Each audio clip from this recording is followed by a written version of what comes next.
The aim of this podcast is to help you to quickly improve your vocabulary and fluency without too much work.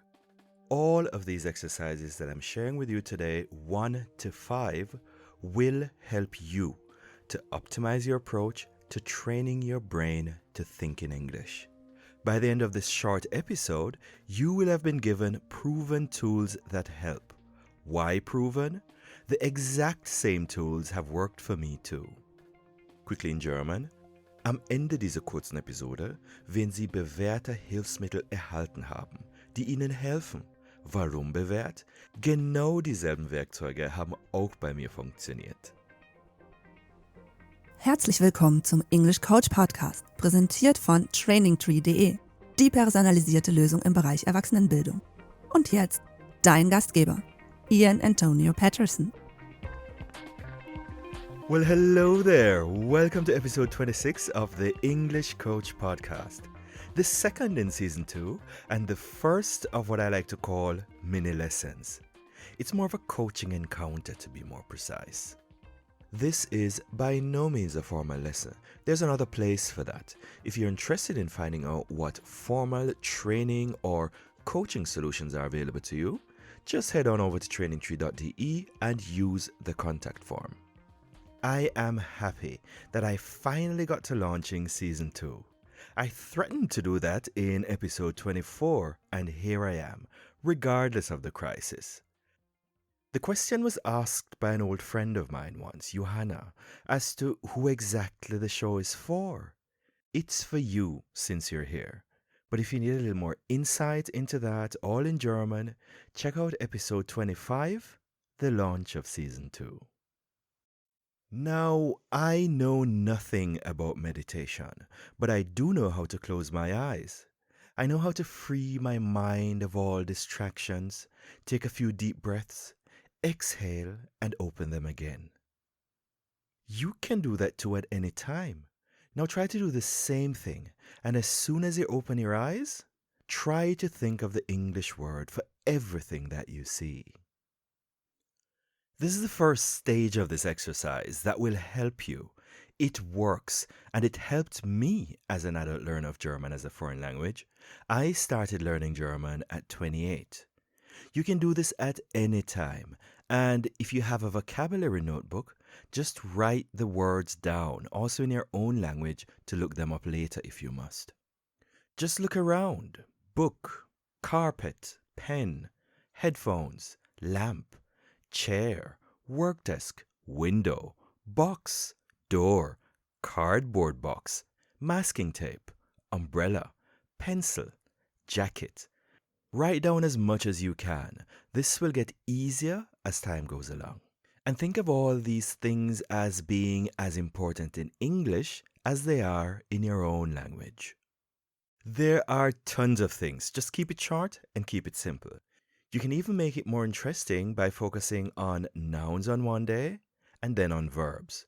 Then adjectives and adverbs, words you use to describe nouns and actions. Check the show notes for definitions. Just vocabulary. This is something that you can do anytime. At home, at work, while traveling, while going for a walk, anytime, anywhere. Just ask yourself the question, how would I say that in English? How would you say that in English? That leads us to the second stage of this exercise.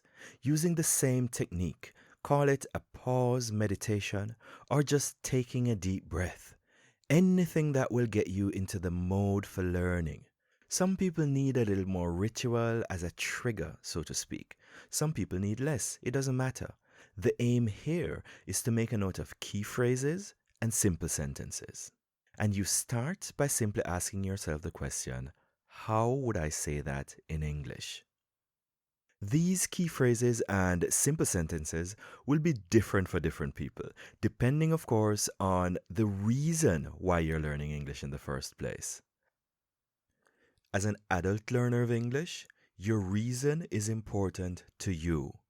And that's also a bit of reflection that you should do from time to time. We are all adults here, and it's no secret that different people learn and invest time and money in learning a language for a whole host of different reasons, ranging perhaps from learning pickup lines for boys or for girls, to preparing for a vacation, to preparing for a job interview, for hosting an international conference, or for taking part in a political debate. This is where customized training or coaching comes into play. What would be your reason for learning? For a business English learner, for instance, a simple work-related key phrase could be on the telephone. Quickly in German. Guten Tag, Schmidt mein Name. Ich hätte gern die Frau Müller gesprochen, bitte. That could be, hello, my name is Schmidt. I'd like to speak to Ms. Müller, please. You'll notice there that I said Ms., not Miss or Mrs. Sibylle von Spitzen sagt that it's more about political correctness, Knigge, or simply a more modern form of address. You'll also notice that I didn't translate their names into any kind of strange twang. Sibylle von Spitzen sagt, and I quote, I think that it's rude and presumptuous to attempt to translate people's names. English might be a global standard of sorts, but not for everything, everywhere. You don't want to offend anybody in business relationships. And while people might forget and forgive the way you say something, they won't so easily forget the way you make them feel.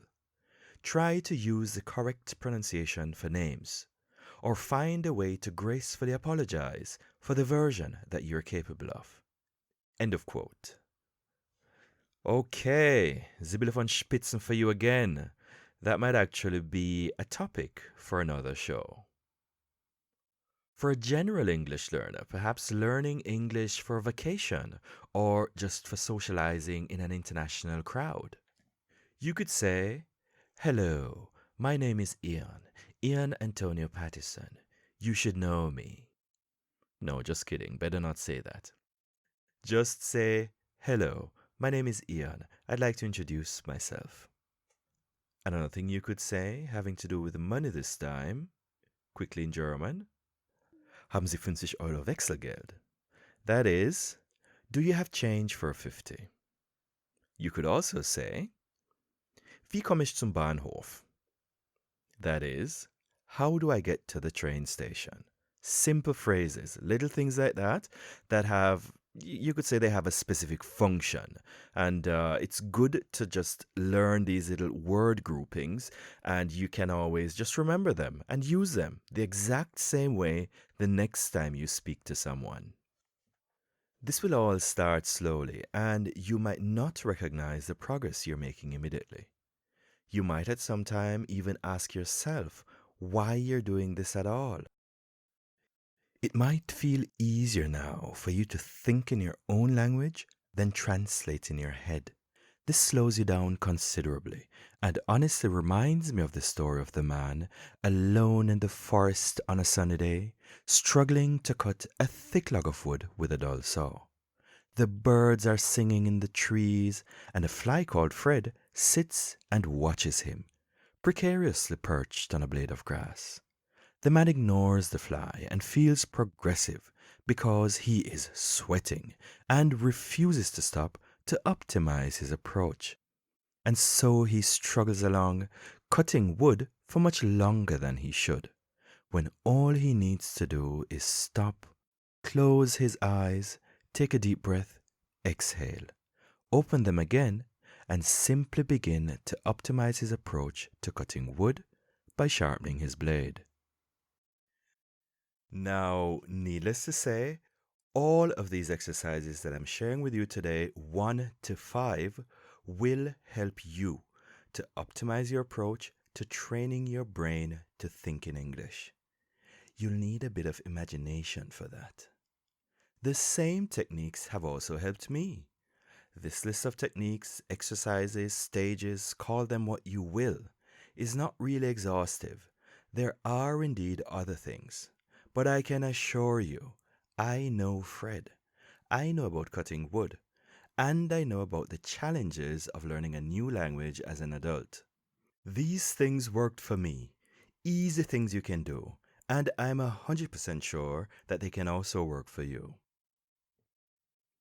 The reason for doing this is to train your brain to think in English, to improve your fluency much more quickly. Do it every day in different places. Nobody has to know.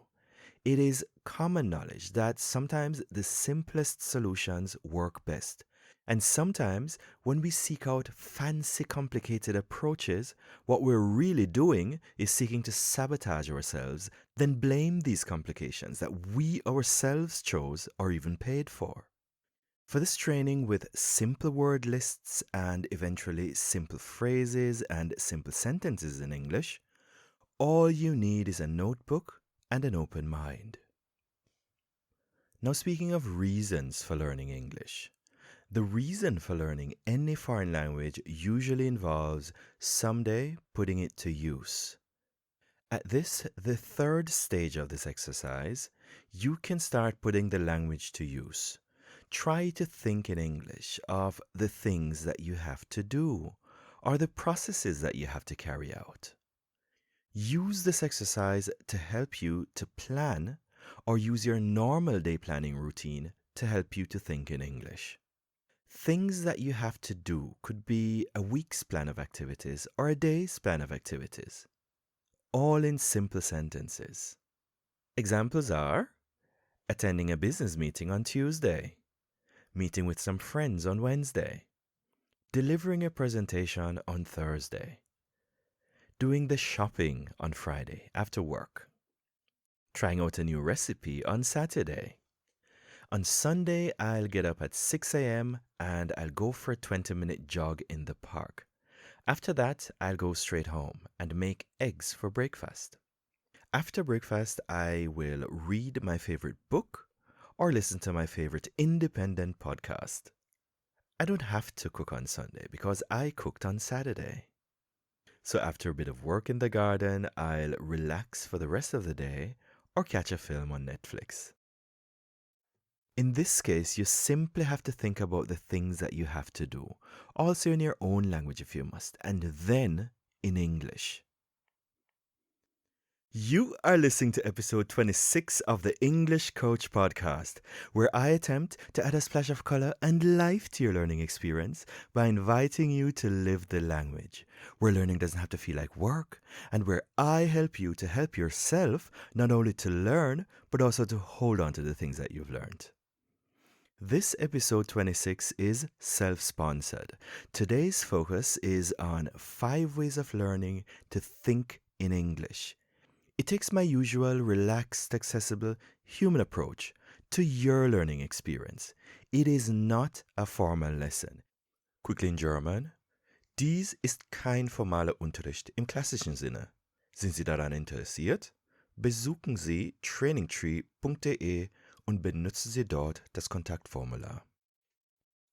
In many previous episodes of the English Coach podcast, I spoke about reflection. This sometimes involves essentially conversing with yourself. On a few occasions, I've said that there is nothing wrong with talking to yourself, in your mind naturally. You can even start by asking yourself questions, as a wise woman once said. You can even answer yourself as though you were talking to someone else. Just never take sides, as a wise man once said. The fourth stage of this exercise, training your brain, involves exactly that. You get conversational with yourself. At this stage, you imagine that you are in conversation with someone else.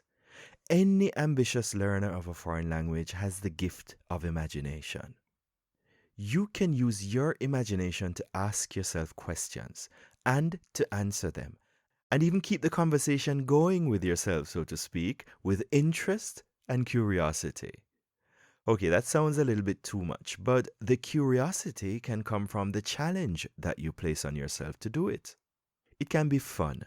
You don't have to do it all the time. And again, nobody has to know. As I always say, the aim of this podcast is also to help you to find immersion into the language. There are many ways to do this. You don't have to go anywhere.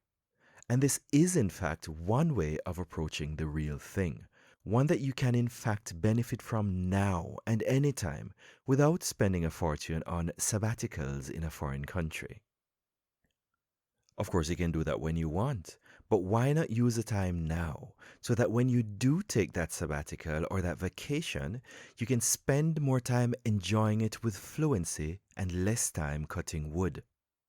This way, you can develop your skills without having a native speaker with you whenever you're ready to practice and improve. This approach to immersion, as unreal as it may seem, offers real benefits. Pick a particular time of the day to always do this, a time when you are free from distractions and maybe also free from prying eyes. The goal is clear. This is about training your brain to think in English.